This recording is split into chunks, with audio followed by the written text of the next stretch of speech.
लोणीकर साहेब, खूप खूप स्वागत आपलं मराठवाडा संवाद 2025 मध्ये.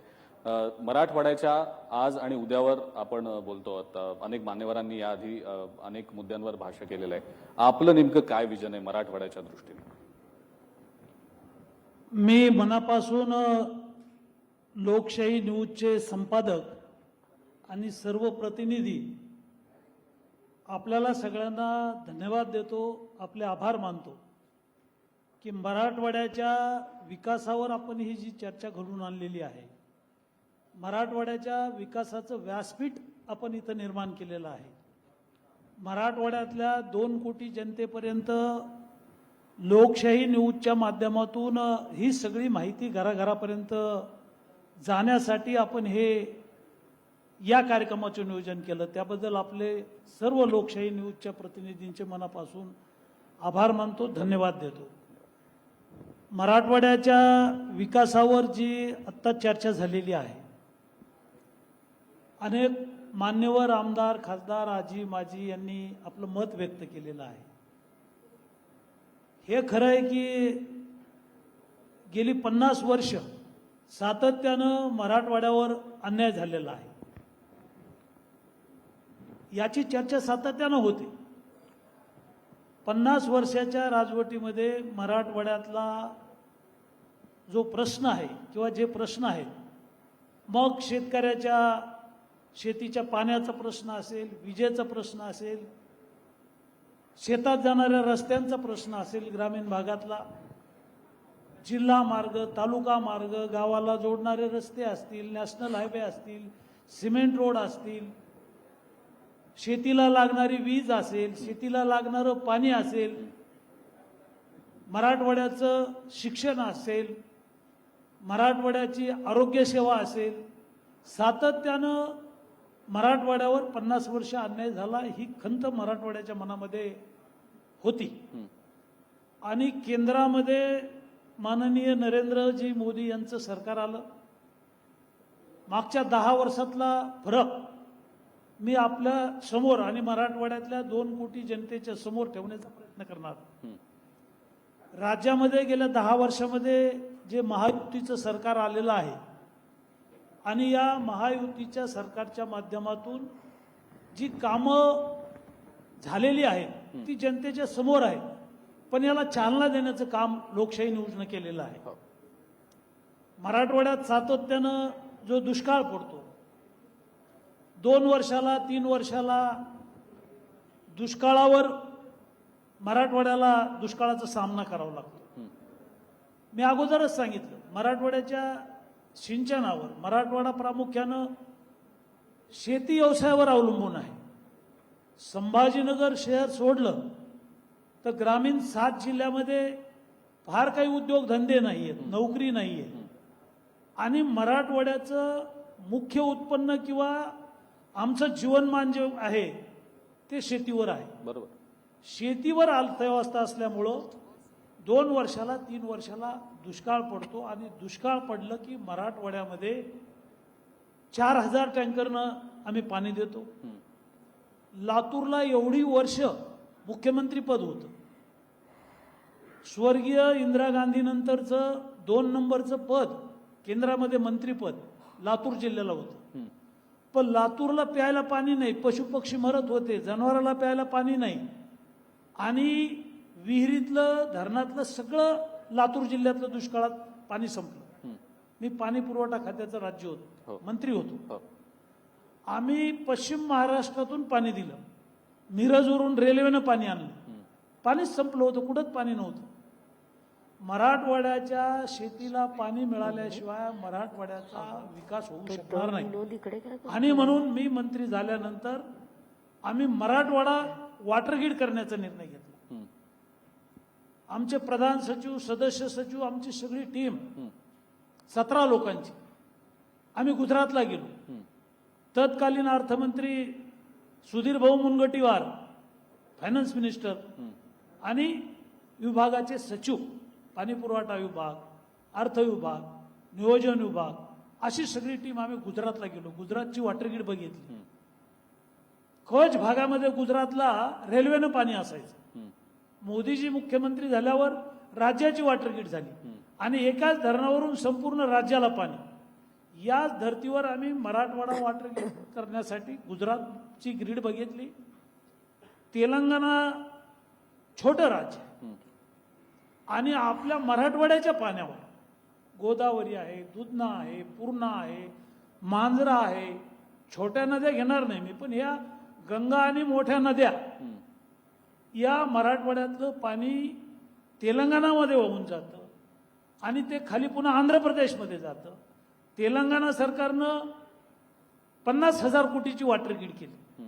पाणी आपल्या हक्काचं पाणी जे आपण अडवलं नाही 50 वर्ष. मात्र मराठवाड्यात प्यायला पाणी नाही, उद्योगधंद्याला पाणी नाही, शेतीला पाणी नाही. आणि मराठवाड्याचं मागासले पण दूर करायचं असेल तर शेतीला पाणी, उद्योगाला पाणी, पिण्याच्या पाण्याचा प्रश्न सुटल्याशिवाय मराठवाड्याचं मागासले पण दूर होणार नाही. आणि म्हणून आम्ही श्रीलंकेमध्ये गेलो, ज्याला आपण रावणाची सोन्याची लंका म्हणतो. तिथं रावणाचं एकच पडकं मंदिर आहे.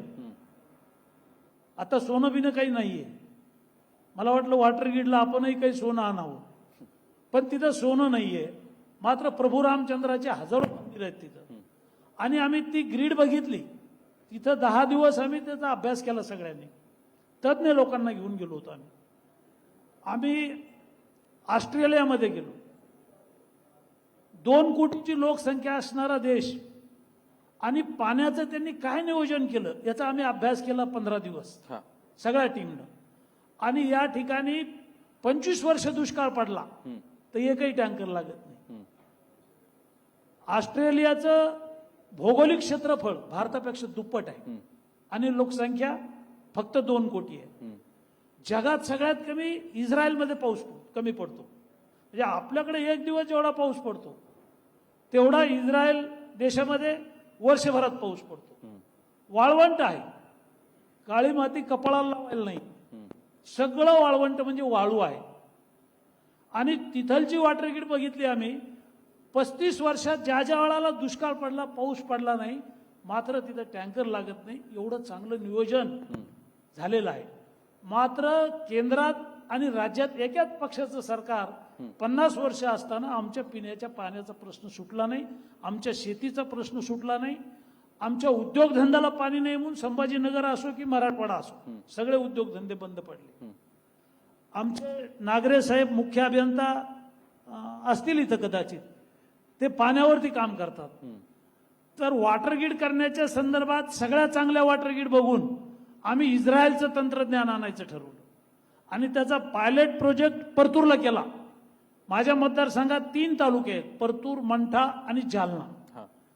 300 गावासाठी आम्ही वॉटर ग्रीड इस्रायलच्या तंत्रज्ञानाची कॅम्प्युटरवर बसून 4 लोक ही ग्रीड चालवतील असं तंत्रज्ञान इस्रायलचं आम्ही माझ्या विधानसभा मतदारसंघात पायलट प्रोजेक्ट वॉटर ग्रीड हा आणलेला आहे. आणि आता 2 वर्षापासून 200 गावामध्ये फिल्टरचं पाणी चालू आहे. प्यायला फिल्टर, आंघोळीला फिल्टर, कपडे धुवायला फिल्टर, गाईला प्यायला सुद्धा फिल्टरचं पाणी आहे. इस्रायलच्या तंत्रज्ञानाचा आमचा तो प्रोजेक्ट झाला आणि पुढं मराठवाडा वॉटर ग्रीड करण्यासाठी माननीय देवेंद्र फडणवीस साहेब मुख्यमंत्री होते. याचं साऱ्या वॉटर ग्रीडचं आम्ही त्यांना सादरीकरण दिलं. फायनान्स मिनिस्टर आहेत, मी आहे. आम्ही मुख्यमंत्र्यांना सांगितलं की मराठवाड्याचं मागासले पण दूर करायचं असेल तर आपल्याला वॉटर ग्रीड कशी महत्वाची आहे. दर 3 वर्षाला दुष्काळ पडतो.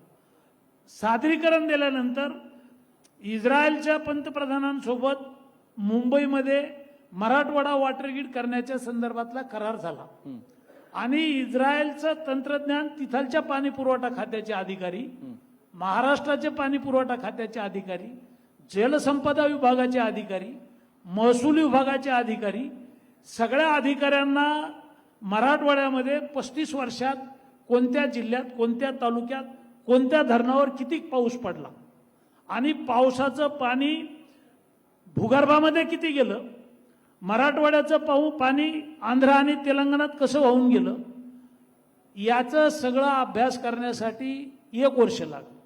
एका जिल्ह्याचा DPR बनवायला 1 वर्ष लागलं. 8 जिल्ह्याचा DPR तयार झाला आणि 23 कोटी रुपये आपण इस्रायल सरकारला DPR बनवण्यासाठी दिले आणि डिटेल प्रोजेक्ट रिपोर्ट झाल्यानंतर मराठवाड्यातली पहिली वॉटर ग्रीड परतूर, मंठा, जालन्याची झाली. दुसरा टप्पा पैठणचा झालेला आहे. टप्प्याटप्प्यानं हे वॉटर ग्रीडचं काम चालू आहे. जे महाराष्ट्राचं पाणी आहे कोकणातलं, हे समुद्रात वाहून जातं.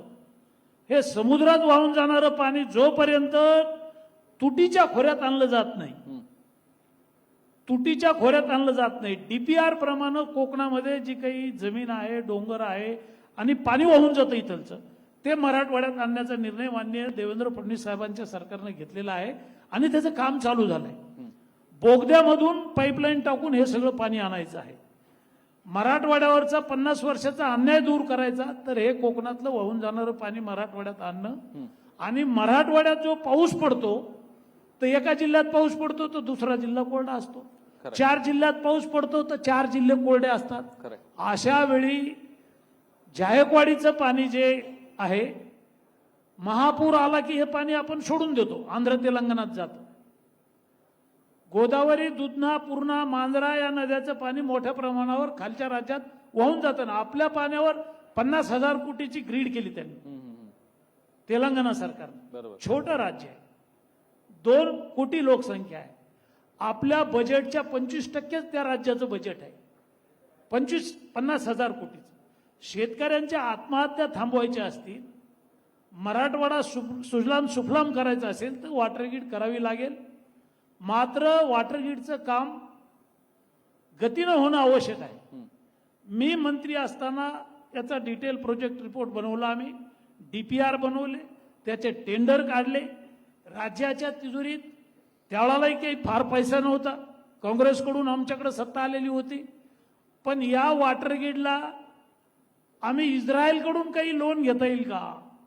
कारण तिथलच्या देशातला पैसा बँकेत ठेवायला पैसे लागतात. आपण बँकेत पैसे ठेवले तर आपल्याला व्याज मिळतं. इस्रायल, श्रीलंका, ऑस्ट्रेलिया या देशात पैसे बँकेत ठेवायचे तर पैसे सांभाळायला 2% पैसे द्यावा लागतो. बरोबर.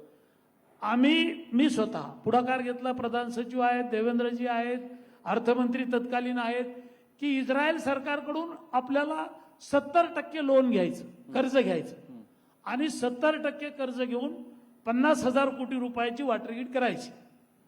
याचं सादरीकरण झालेलं आहे माननीय मुख्यमंत्री, अर्थमंत्र्यांकडे. इस्रायलचं डेलिगेशन मुंबईमध्ये आलं होतं, आम्ही त्यांना बोलवलं होतं.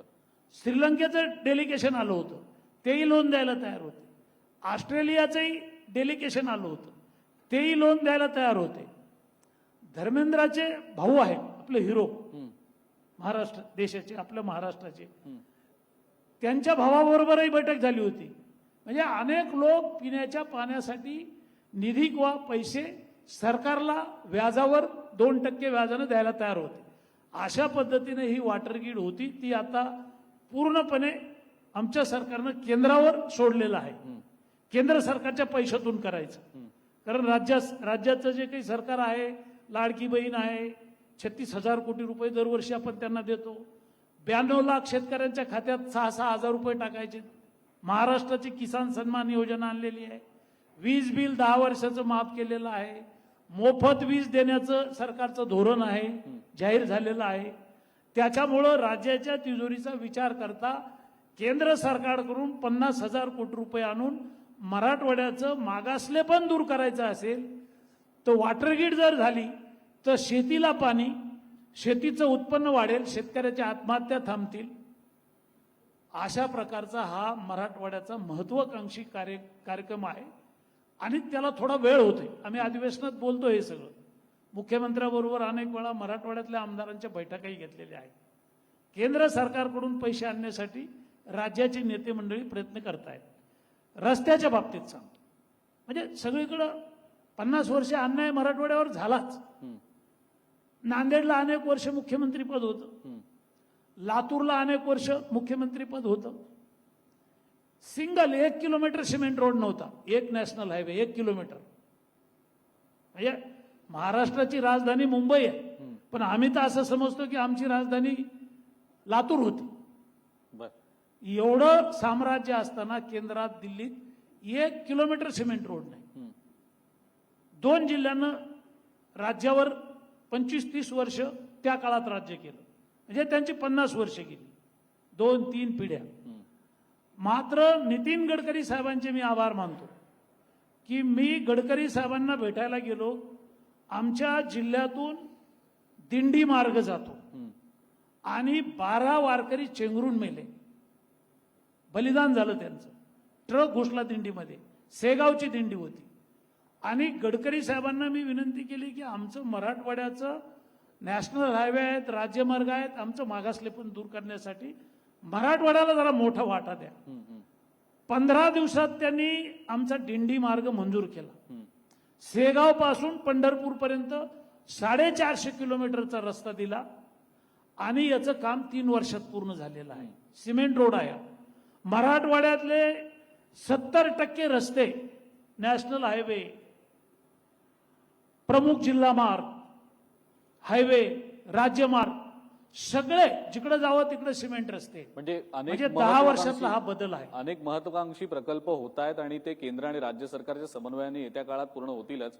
आणि तुम्ही तुमचं जे विजन आहे म्हणजे वॉटर ग्रीडच्या संदर्भातलं किंवा पायाभूत सुविधा सुधारण्याच्या दृष्टिकोनातनं रस्त्यांच्या संदर्भातलं ते तुम्ही मांडलं, त्याबद्दल लोणीकर साहेब खूप खूप आभार. वेळेची मर्यादा आहे म्हणून तुम्हाला थोडंसं थांबवतोय, पण तुम्ही हे मनोगत व्यक्त केलं त्याबद्दल खूप खूप आभार.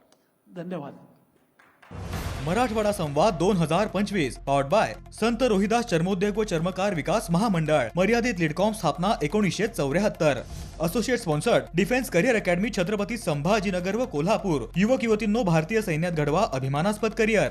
भाग्य परिवर्तन, राह हमारी चाह तुम्हारी. ज्योतिष वास्तु संस्थान, सेलिब्रिटी एस्ट्रोलॉजर ज्योतिष आचार्य Sunil Kumar ji. Buldhana urban cooperative credit society limited. Mangalam wedding destination club, संस्कारों से आधुनिकता तक. गादिया ग्रुप, एक विश्वसनीय नाव. डॉक्टर भास्कर शिंदे सरांचे AIB, छत्रपती संभाजीनगर. महाराष्ट्राचा विश्वास AIB ला बनवतो खास. महाराष्ट्र इंडस्ट्रियल डेव्हलपमेंट कॉर्पोरेशन आणि नम्मा होमिओपॅथी, आरोग्य संजीवनी.